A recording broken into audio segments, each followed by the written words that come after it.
The president called anybody who said they have raised taxes, and I can't take how many monologues we heard from other show hosts saying that anybody who says he's raising taxes is a liar, and the president was on the campaign trail saying they're lying about taxes and we have lowered taxes, et cetera, et cetera.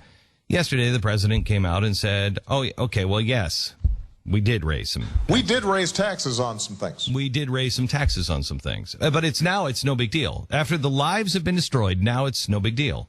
We did raise taxes on some things. We had the people from the New York Times when Sarah Palin came out and said there are death panels in the president's health care package. Okay, they're death panels. It's clear. It's there. You can read them. They're not called death panels. It's part of the complete live system, and it has to happen that way. So the New York Times, they smear everybody, they destroy, and then after everything is in, they actually come out. The very same people come out. What is his name? Krugman. Krugman. Paul Krugman. Paul Krugman comes out in a speech and says, okay, sure, it's true. And we're also going to have to we're going to have to make decisions about health care, not pay for health care that has no demonstrated medical benefits. And so, the snarky version I use, which is, I shouldn't even say it gets me in trouble, is death panels and sales taxes is how we do this. But it's not that far in reach. Okay. There he is. There he is. Mm-hmm. He's admitting that it's true. And after they admit that it's true, okay, how do I get my reputation back? How do I get my life back? I told the truth. I stood through the storm. I tried to explain it. I used their own words. I showed it to you in paper, in their own writings, in their own words, and they destroyed me. They destroyed my reputation. I helped them, of course. I mean, by allowing them to get me all wound up and go crazy because of the lies, I helped them. I got it. But then they come out and admit it. And where do I go? Where do I go to get my reputation back? More importantly, on some of these things, they're so important. Where do the people go who are going to be facing these death panels?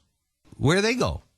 When there are shortages and we have a government bureaucracy making all of these decisions and you're now stuck in the trap, where do they go? They go nowhere. It's too late. We told you about the NSA. I'll never forget telling you when I was on Fox and everybody recommended, please don't do this, Glenn, please don't do this. And I said, no, I don't have any evidence except my gut. My gut tells me you can't trust Google. They are in bed with the NSA and all of these guys, they are reading your emails. They are collecting your phone calls. No, don't say that. Well, and I got on the air and I said, look, I don't have anything. I can just tell you I have a gut feeling because of everything else that is going on. You're just going to have to do your own homework. But I'll tell you, this is what I feel is happening. Oh, I was the Antichrist. And then when it started to come out about the NSA, the whistleblowers started to come out. We were reporting it and we were saying, look, here are the whistleblowers. They still denied. Even with whistleblowers, they've destroyed the whistleblowers' lives. See, people just think that we're having these conversations and it doesn't matter. No, lives are being destroyed. Reputations are being destroyed, and they're being destroyed on lies. And so they've destroyed all the whistleblowers' lives. And they continue. The president was on Jay Leno just a couple of weeks ago saying we're not spying on anybody.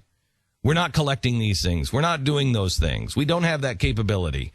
Well, do you know that these lies are so obvious and so dangerous that our own allies, why would Brazil hate us? Brazil has no reason to dislike us or dislike the president. It's not because of his skin color. It's not because of his policies. They're a socialist country. The president of Brazil yesterday comes out in the UN, or 2 days ago, in front of the UN.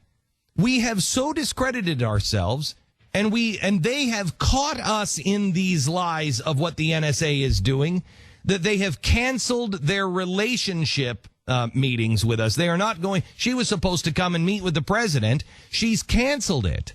Official state business. Yes, official state visit. Yeah. Official state visits are being canceled by our allies. Here she is. The permanent mission of Brazil with the United Nations and even the very presidency of the Republic of Brazil were subject to interception of communications. Meddling in such a manner in the life and affairs of other countries is a breach of international law, and as such, it is an affront to the principles that should otherwise govern relations among countries, especially among friendly nations. She's pissed. She should be.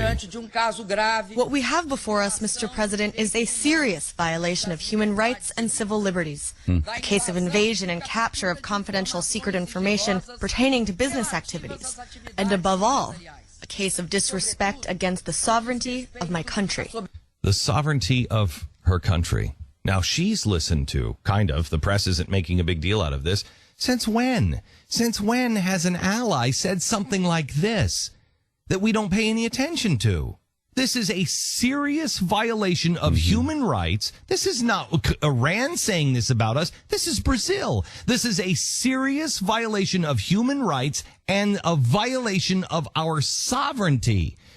And people should listen to her because she's the president of Brazil. But the same could be said for you. They are violating your sovereignty. You are the sovereign of your own life. And if they want to tap you, if they want to wiretap you, if they want to collect things on you, then they're supposed to go to a court and make the case. Otherwise, they go to jail. That's the way it always has been, because it's a violation of your personal sovereignty and your basic human rights. If someone is always listening, is always watching, if somebody was always able to look into your house, you would know that's a violation of my human rights. In fact, the Panopticon prison, have you ever heard of the Panopticon? The Panopticon prison was an idea from a progressive back in the 1800s, I believe. May have been 17, but I think it was late 1800s. And it was this idea that what you do is you build a prison with no walls on the fourth wall. There's no fourth wall. It's just the bars. And you open that prison up and you build it into a circle. And now all of the doors open up to a center core to where the guards can constantly see in every single cell. They can see everything. Now, these are prisoners. You can see in every single cell. You can know exactly what's going on at all times. Prisoners. It was deemed a violation of human rights. Worldwide, a violation of human rights because it was too degrading to people to have even the idea that you could be seen all the time. It was too degrading. A violation of human rights. Look it up. Panopticon. And yet, that's what they're doing to you. And then they deny that it is happening. But as they deny it is happening, our own allies are telling us it is happening. They know it's happening. And they are saying, this is a violation of human rights from the United States of America. And yet, we don't talk about it. Because the government tells us. The government told us that it was okay to keep slaves. The government told us it was okay to wipe off the Indians off the face of the continent. The government told us it was okay to put people in prison because they spoke German in World War I. The government told us it was okay to round up the Japanese and put them in internment camps. The government told us that Vietnam, it was okay. They told us that Watergate wasn't happening. They've told us a lot of things.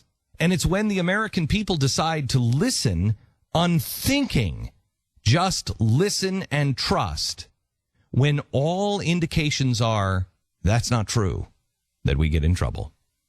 All I do every day is ask people, is that really true? Do you know that to be true? And I do it for good reason, because we have evidence that what they're telling us on both sides of the aisle is not true. What they're telling you in Syria is not true. They told us that it was going to be a glorious Jeffersonian revolution in Egypt. Are the people in Egypt better off or worse off? How about in Libya? How about in Iraq? When we leave in Afghanistan, better or worse? I have no hope.